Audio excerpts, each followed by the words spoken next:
Айыл чарба өндүрүшүндө агрономдун милдеттери кандай? Ош шаарындагы окуу жайлар арасында азыркы учурдагы айыл чарба өндүрүшүндө агрономдун милдеттери деп аталган иш-чара болуп өттү. Ага облустун бардык аймактарынан иштеп жаткан адистер, айыл чарба департамент жетекчилери келип катышкан. Биргеликте иштешүү жолдору талкууланды. Теманы кабарчыбыз улантат.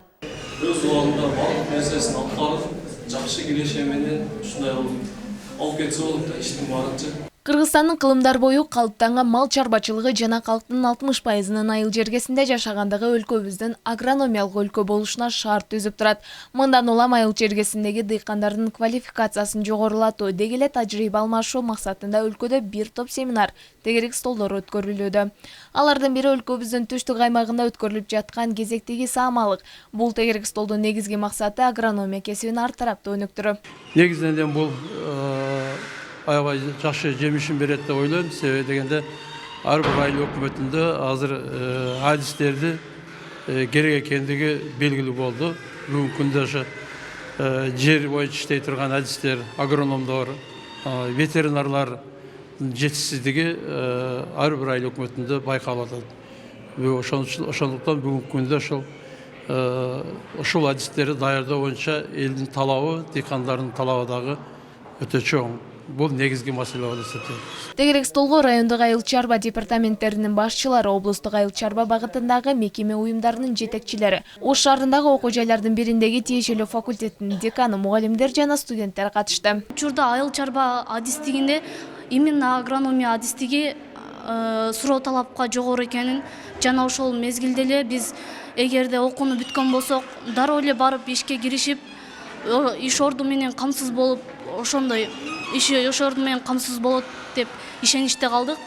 Бул кесип тандаганда бир себеби мен өзүмдүн кыялымда тандаган кесибимди жакшы көрүшүм жана ошол кесип менен башка адамдардын, өзүмдүн жана башка адамдардын муктаждыгын жоюу болчу. Тегерек столдун жүрүшүндө Ош облусунун дээрлик бардык райондорунан өкүлдөр келип, мугалимдердин ортосунда тажрыйба алмашуу максатында дискуссия уюштурулуп, андан кийин адистик боюнча студенттер кызыккан суроолоруна жооп ала алышты. Учурда Ош мамлекеттик университетинде агрардык кесип боюнча 60 гана студент билим алат. Бирок азыркы учурда мындай адистикте талап күчөп жаткандыгын баса белгилей кетүү керек, дейт Райымберди Шайымкулов. Бүгүнкү күндө Кыргызстан Республикасы боюнча 500дөн ашыгыраак агроном жетишпегендигин айтты. Ошону биз эске алып туруп, айыл чарба министринин сөзүн эске алып туруп, ушуну уюштурдук. Бүгүнкү күнү буюрса, ветеринар факультетибиз 5-курска жетип, айыл чарба агроном факультетибиз 3-курска жетип калды. Анан онун тышкары ушул Ош мамлекеттик университетинде ушундай кесипти даярдап аткан боюнча маалымат жер-жерлерде аз болуп атат. Бүгүнкү биздин чогулушка катышкан жетекчилер жер-жерлерде айтып, агрономдук кесип, ветеринардык кесип биздин университетте даярдалып атканын жеткизип, аны ушу бизде билим алып аткан агроном факультетинде, ветеринардык факультетиндеги студенттердин дагы немесин ойготуш үчүн ушул иш-чараларды өткөзүп атабыз. Райондук айыл чарба департаментинин өкүлдөрүнүн айтуусу боюнча мындай иш-чаралар дагы уланат. Асель Эрмекова, Бекмырза Рабидин уулу, Нурзада Кулмурзаева, билим жаңылыктары.